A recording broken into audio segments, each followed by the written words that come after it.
Bienvenue dans Face à vos pensées, des épisodes où des invités viennent mettre en pratique des exercices d'esprit critique ludiques que vous pouvez reproduire vous aussi.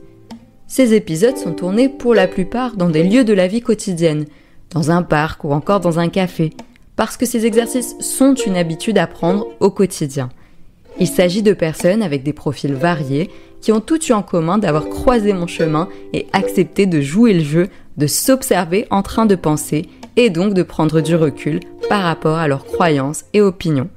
Si vous souhaitez vous aussi participer à l'un de ces épisodes, faites-moi signe. Bonne écoute! Bonjour Delphine. Bonjour Maya. Je suis ravie de t'accueillir à nouveau parce que tu as accepté, donc à part l'épisode qu'on a fait ensemble sur la société polarisée et le dialogue, de tester un de mes petits exercices pour essayer de comprendre pourquoi on réfléchit comme on réfléchit, essayer de prendre ce petit pas de recul dont on parlait dans notre épisode justement. Donc je t'ai demandé de réfléchir à un sujet ou à un comportement que tu avais sur lequel tu avais changé d'avis ou de comportement justement. Donc tu as choisi les écrans et plus particulièrement le rapport aux jeux vidéo. OK. Alors, est-ce que tu peux nous dire donc qu'est-ce que tu pensais initialement sur le sujet? Alors moi je pense que je suis née au mauvais siècle parce que je pourrais vivre entourée de bougies et de livres. OK, voilà, sympa.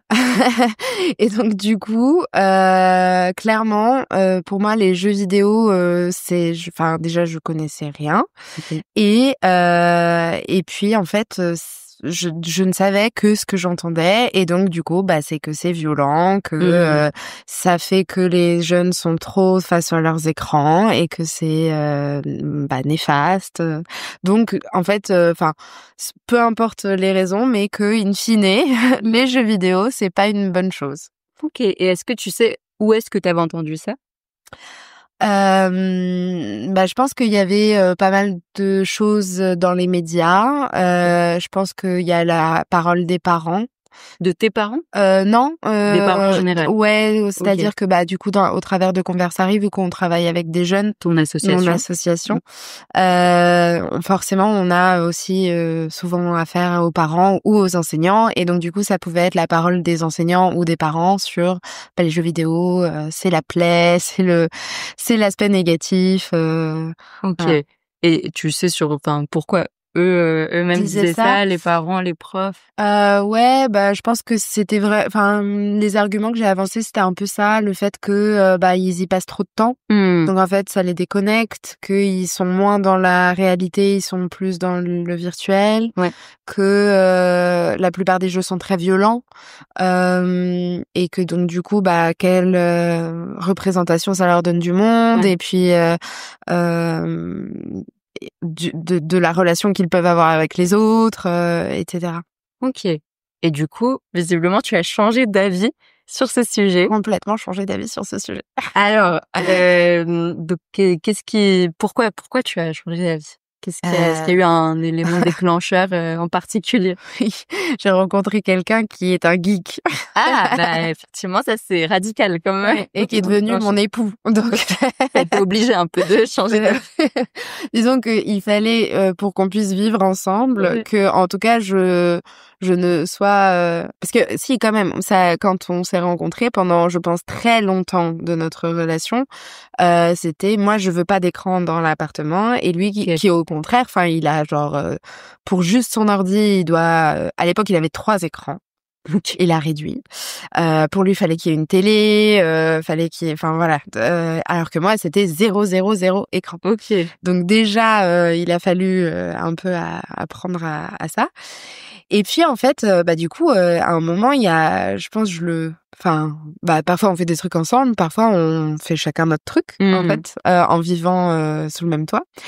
Et je pense que ça a dû commencer avant, mais clairement, le confinement a participé. Ouais. C'est qu'on était tous les deux au même endroit non-stop. OK. Et qu'en fait, du coup, ils jouaient.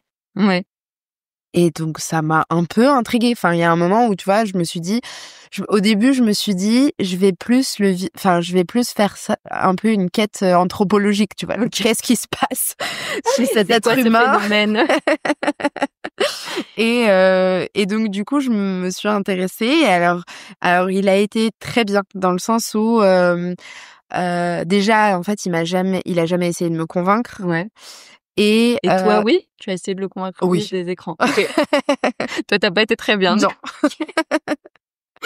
Ça marche. Ouais, et je pense, effectivement, d'avoir quelqu'un, en fait, qui cherche pas à te convaincre, déjà, ça fait que t'as l'opportunité de faire la démarche toi-même. Et si tu fais la démarche toi-même, t'as plus de chances, je pense, de vouloir envisager un autre point de vue. Ouais, parce qu'on t'a rien imposé, en fait. Ouais, exactement. Et donc, du coup, déjà ça, plus il a été très pédagogue. En fait, il a voulu tout de suite essayer de me faire tester, plutôt avec des jeux ludiques, plutôt des jeux qui pouvaient être de mon pédigré. Et puis en plus, il m'a expliqué pas mal de choses. C'est-à-dire que pour certains jeux, en fait, il a abordé pas que le jeu et les écrans. En fait, il m'a expliqué tout le travail qu'il y a derrière. Et en fait, j'ai compris que c'était franchement presque des œuvres d'art pour certains jeux. Il y a une équipe son, il y a une équipe audiovisuelle, il y a des scénaristes, il y a des... Ouais. Et en fait, du coup, à partir de là, on a mis en place une fois par mois, une soirée où il me fait une présentation d'un jeu indépendant qui a un peu une démarche aussi, etc. Et si je l'aime bien, du coup, on va le tester. Et ouais, t'avais vraiment ton mot à dire. Ouais. T'as impliqué. Ouais, c'est vrai. T'as raison. Effectivement, j'avais pas réalisé ça. Mais oui, je pense que effectivement, j'étais partie prenante du projet, quoi. Et puis voilà, et donc du coup au fur et à mesure et je pense que c'est ça le vrai élément, c'est que du coup je connaissais pas et qu'en fait j'ai appris à connaître et que j'ai compris des choses. Du coup ça a fait qu'après on s'est mis à regarder, enfin lui évidemment il avait déjà tout vu, mais donc du coup il a revu avec moi des reportages sur les jeux vidéo, sur les écrans, sur justement des reportages scientifiques sur en fait quand on dit c'est mauvais pour les enfants, est-ce que vraiment c'est mauvais? Et en fait on s'est rendu compte que en fait c'est peut-être pas si blanc et noir, c'est-à-dire que ça stimule d'autres aspects en fait, des compétences. J'ai plus du coup forcément toutes les références, mais déjà pour certains ils apprennent d'autres langues parce que les jeux sont dans d'autres langues. En fait beaucoup de choses au niveau de la motricité. Moi quand je prends une manette, je suis nulle. Enfin genre je sais pas utiliser mes doigts en fait. Ouais, c'est comme quand t'apprends à jouer d'un instrument. Ouais, exactement. C'est clair. Des nouveaux muscles. Ouais, exactement. Des doigts que tu pensais inutiles qui te servent à des choses. Et donc en fait, du coup que ça joue ça. Je crois qu'il y avait des choses autour de l'attention, de la concentration qui avaient été aussi observées chez certains jeunes et d'une manière générale. Donc en fait que c'était pas si négatif et qu'en fait évidemment ça dépend des jeux. Oui, voilà, ce que j'aurais tendance à dire aussi, parce qu'il y a des jeux effectivement qui sont pédagogiques, où on peut apprendre des choses, on peut développer des compétences, notamment de stratégie. Enfin, il y a plein de choses comme ça qu'on peut apprendre.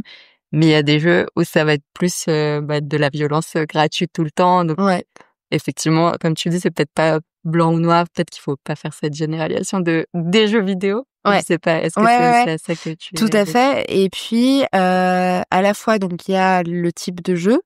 Et tu vois, là, on parle de motricité, de choses un peu liées au corps. Mais en fait, il y a aussi certains jeux, je crois, il y en a un, ça s'appelle Gris, qui en fait démarre et il est blanc et gris, je crois, et en fait après il y a des nuances de couleurs qui augmentent et c'est vraiment une espèce d'aventure qui t'apprend les émotions, qui t'apprend le rapport au deuil, en fait qui traite de sujets hyper profonds de manière un peu détournée. C'est comme des livres mais avec du son, de l'image, enfin vraiment aujourd'hui je parle d'œuvres d'art quand je parle de jeux vidéo. vidéo. Et il peut y avoir justement l'aspect super pédagogique parce que t'es justement en action. Ouais, tu peux être la première personne et donc vivre.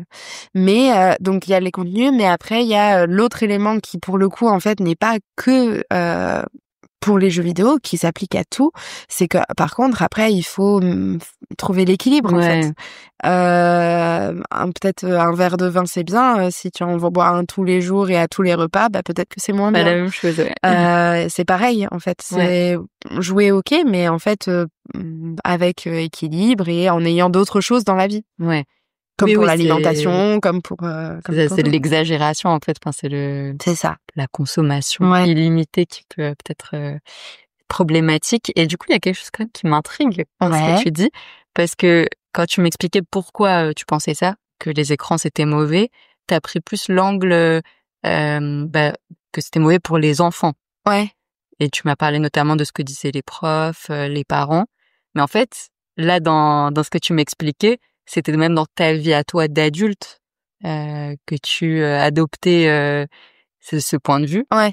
Et il y avait quand même tu dis que tu as essayé aussi de convaincre ton conjoint, donc ça a l'air d'être peut-être même, est-ce qu'il y aurait une question de valeur ou de morale ou de quelque chose de plus profond? Enfin, qu'est-ce que ça représentait pour toi?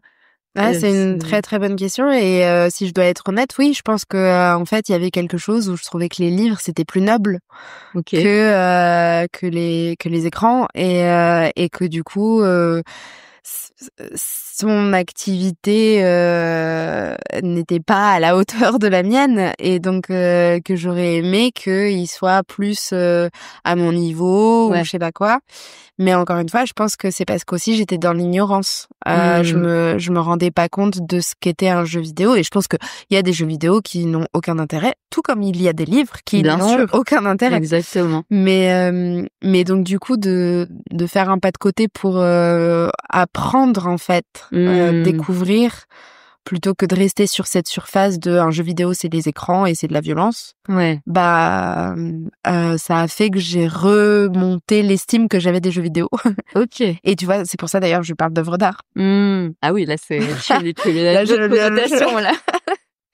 Je pense pas que tous les jeux vidéo soient des œuvres d'art, encore une fois, pas comme tous les films ou comme toutes les œuvres. Mais ça, c'est une œuvre à part entière. Enfin, oui. Il y a des choses très, très, très variées, quoi. C'est dur de parler de ça de manière aussi générale. Mais du coup, est-ce que tu penses que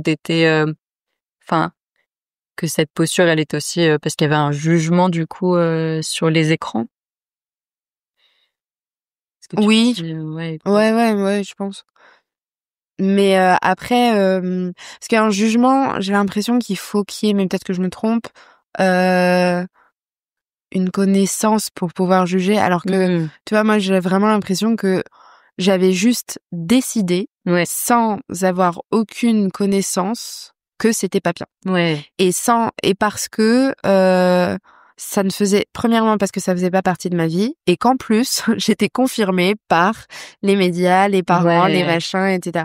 Donc du coup, j'avais l'impression que c'était enfin, que c'est moi qui avais raison, du coup. Oui, il y avait il y avait rien qui t'avait jamais, emmené à une remise en question là-dessus, jusqu'à ce que tu rencontres ton conjoint, du coup. Et que, après, on aurait pu continuer à vivre chacun dans notre univers, et je pense que ça, pour certains, ça marche aussi. Hein. C'est là pour le coup, je pense qu'il y a eu un peu de curiosité de ma part. À vouloir aller un peu voir ce qui se passait derrière tout ça. Qu'est-ce qui a déclenché ça? Je ne sais pas. Je pense que je dois avoir un côté curieux quand même déjà de base. Mais en tout cas, je suis contente en tout cas d'avoir fait ce pont. Parce que c'est un pont, effectivement. Trop bien. Et est-ce que par exemple, donc je sais que tu as un fils. Oui.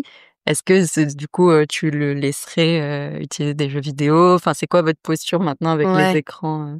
C'est vraiment des grosses discussions qu'on a eues et c'est intéressant parce que justement avant que je rentre dans l'univers des jeux vidéo, j'étais vraiment c'était inenvisageable. Et en fait, et maintenant que j'ai testé, maintenant que je vois un peu aussi ça. Et puis je sais pas, peut-être qu'il y a aussi quelque chose de l'ordre de la maturité d'avoir un peu grandi moi aussi, où je me dis toujours dans cette recherche d'équilibre, c'est pas je suis pas sûre que ce soit pertinent de censurer. Je pense qu'il vaut mieux éduquer et accompagner et en plus donner de manière équilibrée un peu de tout pour permettre à la personne qui est ce petit garçon aujourd'hui, mais qui sera bientôt un adulte, la possibilité de se décider en tant qu'être humain, en fait. Et donc du coup nos discussions qui étaient passées de non oui non oui on verra non sont plus maintenant comment on va faire il y a plus de nom de principe. C'est en fait les écrans existent et il est né dans une société où ils sont vraiment omniprésents. Donc en fait comment on va accompagner ça, c'est-à-dire déjà à partir de quel âge, est-ce que c'est des jeux, en fait on va lui donner des horaires, ou au contraire est-ce qu'on va plutôt faire ça toujours comme un événement familial, comme par exemple on pouvait dire le mardi soir c'est soirées jeux de société, du coup un rituel. D'en faire un rituel. On en rigole même maintenant parce que en fait on a découvert certains jeux qui nous enthousiasme beaucoup et où on se disait peut-être qu'on pourrait aussi inclure la sœur de mon conjoint avec sa famille, et qu'on allait se mettre sur un week-end parce que c'est des choses d'énigmes, de résolution, de un petit peu, mais au travers d'un jeu vidéo. Et en fait on en riait parce qu'on se disait mais ça se trouve c'est les enfants qui nous diront non on veut aller dehors. En fait c'est vous qui avez envie maintenant. C'est l'excuse. Ouais, voilà. Donc c'est plus sur le comment. Trop et à quelle fréquence. Et du coup, alors t'as l'air d'avoir quand même pas mal déjà conscientisé ce qui s'est passé dans ta tête quand t'as changé d'avis. Est-ce que là, pendant notre conversation, t'as pris conscience de nouvelles choses? Ouais, quand tu m'as posé la question de est-ce qu'il y avait est-ce que c'était de l'ordre de la valeur et du fait que effectivement je m'étais positionnée comme dominante parce que j'avais l'impression que les livres étaient plus nobles, supérieurs aux jeux vidéo, et que du coup c'était vraiment là où lui il s'est toujours positionné comme égal à égal. Enfin, en fait, il a respecté mon individualité, ma subjectivité. Toi, t'aimes les livres, c'est génial. Continue de kiffer tes livres. Moi, j'aime ça. Et genre, moi, je suis un sujet et toi, tu es un sujet et il y a pas, enfin, on est égal. Alors que moi, j'étais, non, moi, je suis supérieure et tu vas me rejoindre là-haut. Aux cieux. C'est ça. C'est cool, je te remercie parce qu'effectivement j'avais pas pour le coup je pense que j'avais jamais conscientisé ça. Et c'est vrai que c'est pas très joli comme position. On a tous des positions pas jolies, mais le but effectivement c'est en tout cas d'en prendre conscience. Bon, en l'occurrence t'avais déjà évolué là sur ce sujet, donc ça va. Oui, je le prends pas personnellement là maintenant. Et j'ai envie de te poser une autre question. Bon là je t'avais pas fait réfléchir avant dessus. Est-ce que actuellement, t'es pas obligé de dire lequel, est-ce que tu penses qu'il y a un sujet sur lequel tu changeras jamais d'opinion, quelque chose où tu penses vraiment avoir une opinion très faite, très fixe? Je pense pas. Mais parce que je suis comme toi, je travaille sur ces sujets-là, donc en fait maintenant ma posture d'une manière générale dans la vie, c'est de d'essayer de toujours essayer, envisager que ce que je pense n'est pas forcément la seule manière de penser et que ça se vaut aussi tout autant que moi. Peut-être des choses qui sont relatives, on en parlait dans l'autre podcast, aux valeurs que j'ai de moi-même. Je pense que c'est qui sont plus constitutives de ce que tu es. C'est ça.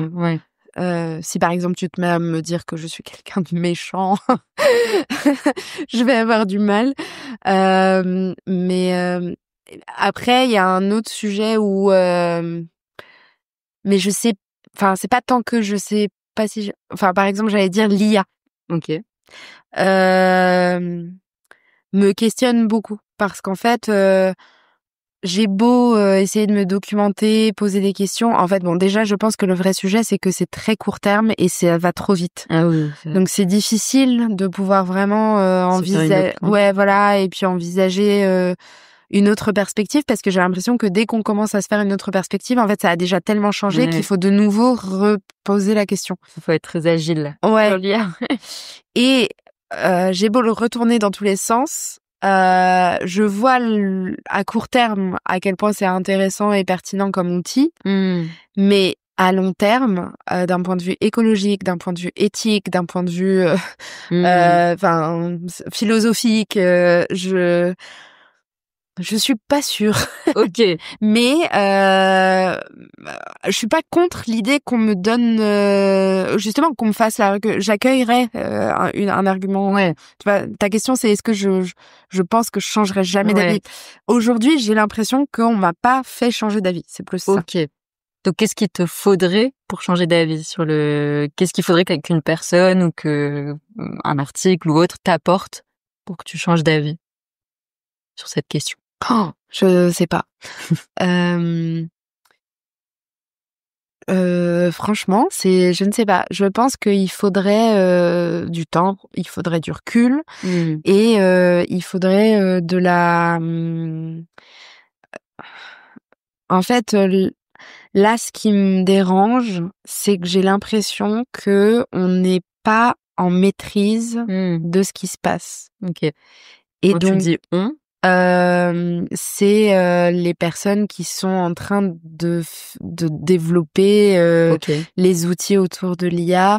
Je comprends pas tout, donc j'ai cru comprendre qu'il y a un mois, il y a une entreprise qui a créé la première intelligence artificielle qui doit entraîner les intelligences artificielles. Jusqu'à présent, c'était les humains qui le faisaient. Et ça, en fait, quand tu regardes comment le process de décision de l'intelligence artificielle, si tu lui dis je sois performante, en fait, elle peut tricher pour être performante. Oui, elle va juste essayer de répondre au but, quoi. Ouais. Et en fait, pareil, enfin il y a la théorie du trombone. Ouais, j'avais vu la vidéo. Et ben moi, tu vois, en fait, je vois pas comment. En ayant cette théorie en tête, comment on s'en sort. En fait, je vois pas de positif, d'effet positif qui soit sur la planète ou sur nous les êtres humains par rapport à la création d'une intelligence artificielle à long terme. À court terme, oui, mais à long terme. Donc en fait, peut-être qu'il faudrait montrer un effet positif à long terme, ou en tout cas contrebalancer la destruction envisagée, quoi. Ok.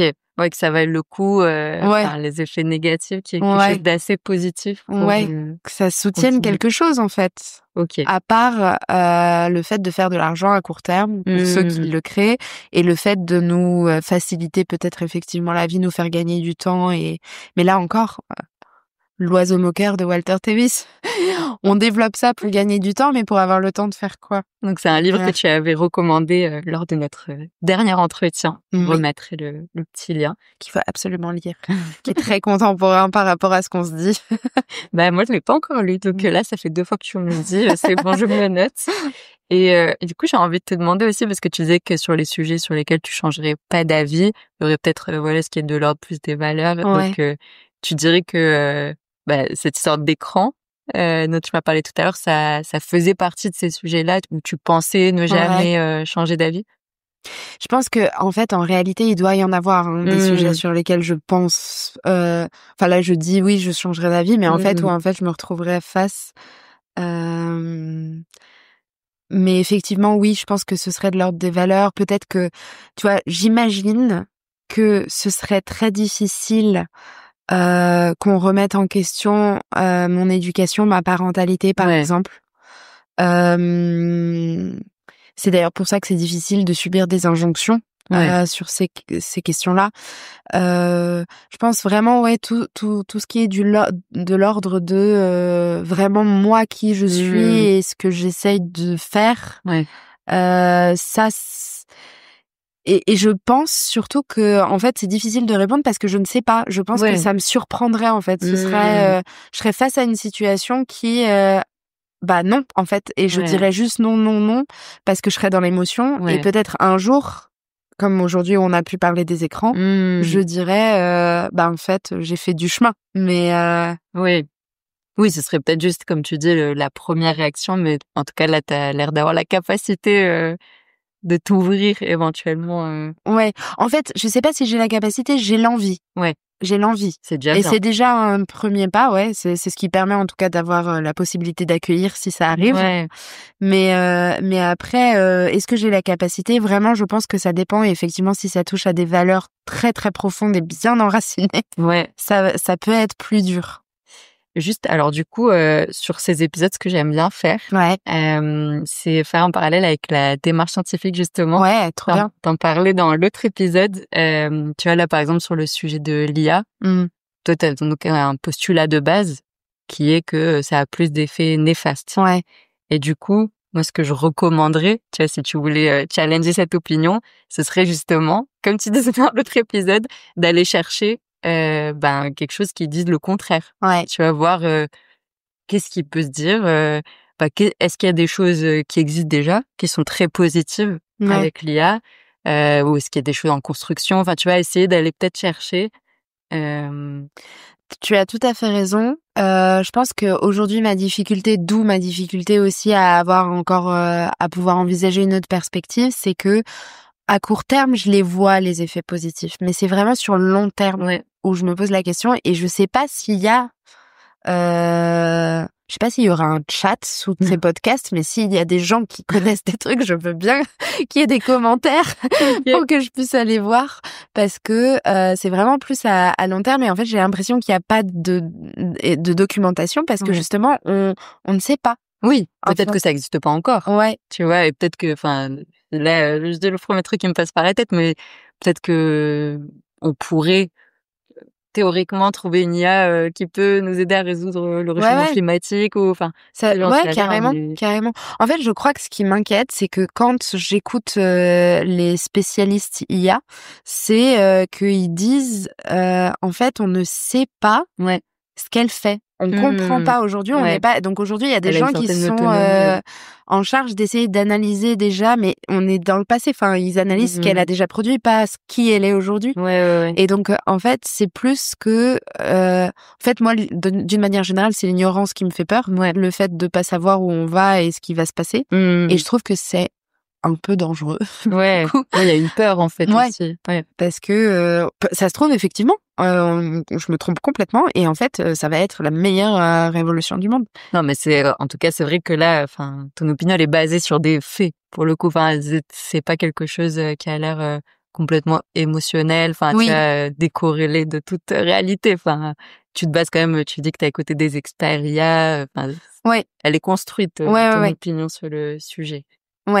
Après, peut-être que tu as raison. Il faut que j'écoute des experts IA plus positifs. Mais j'ai l'impression, mais ça, c'est une impression. Donc, une impression, c'est soumis aussi à ma subjectivité, à mes biais. Mais que les experts IA positifs, c'est les personnes qui travaillent aujourd'hui pour l'IA et qui ont un intérêt à défendre. Pas forcément des personnes extérieures qui ont vraiment une possibilité de réflexion. Après, on n'est pas obligé de changer d'avis sur tout. Peut-être que ton opinion, elle est construite, qu'elle a raison, sa raison d'être, tu vois. T'es pas obligé de... Non, c'est clair. Et peut-être, et puis en plus même j'ai le droit de penser ce que je pense. Exactement. Mais là en fait je me questionne parce que je voudrais bien changer d'avis. Ça me dérangerait pas en fait. Mais je suis pas sûre que je sais pas. Je pense que c'est important. Il me faut plus d'infos en fait. J'ai envie juste d'expliciter. Là effectivement l'idée c'est pas du tout de dire on est obligé tout le temps de renoncer à ses opinions ou de changer à tout prix pour montrer qu'on est super ouvert d'esprit, pas du tout ça, c'est juste de conscientiser pourquoi on pense comme on pense. Et tu vois, là, t'as pu l'expliquer. Enfin, pour le coup, t'as pas l'air de penser ça comme ça, de quelque chose qui t'est tombé du ciel. Donc là, enfin, c'est quelque chose que tu peux défendre. Et si t'as envie de le garder, c'est tout à fait acceptable. Tu vois. Donc c'est intéressant. Ouais. Ça rejoint ce dont on parlait aussi dans l'autre podcast. C'est le fait que il y a le sentiment de comprendre et le fait de vraiment essayer de comprendre. C'est ça. Et de pas rester juste dans la surface de j'ai entendu ça, donc ce que j'ai fait au début sur les écrans. C'est ça. On dit que c'est mauvais, moi j'ai pas d'écran chez moi. Bon OK, c'est mauvais quoi. Ouais, voilà.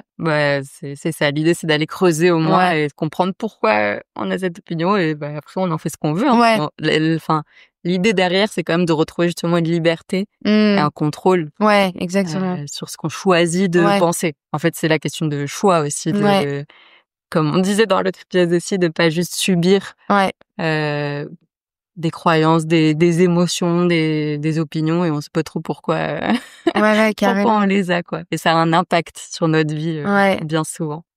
Et je crois même que c'est Socrate qui disait que il faut apprendre à se gouverner dans le sens maîtriser ce qu'on pense et ce qu'on dit, nos émotions, pour ne pas être gouverné par les autres. Et c'est exactement ce que tu dis en fait, du coup, on est libre quand on fait ça. Exactement. Après, on fait ce qu'on veut. Mais au moins, on se laisse pas juste submerger par des choses qui nous arrivent peut-être de l'extérieur ou de l'intérieur, mais on sait pas trop pourquoi. Ouais, tout à fait. Donc voilà, c'était ça ma petite proposition pour toi. Super. Je te remercie beaucoup. Ouais, merci beaucoup de m'avoir fait jouer cet exercice. C'est très intéressant. Qu'avez-vous pensé de cet épisode ?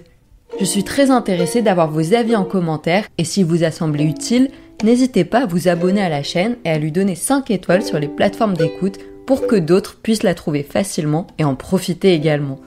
Vous contribuez de cette manière, vous aussi, à l'activation de nos esprits critiques, alors merci pour votre aide.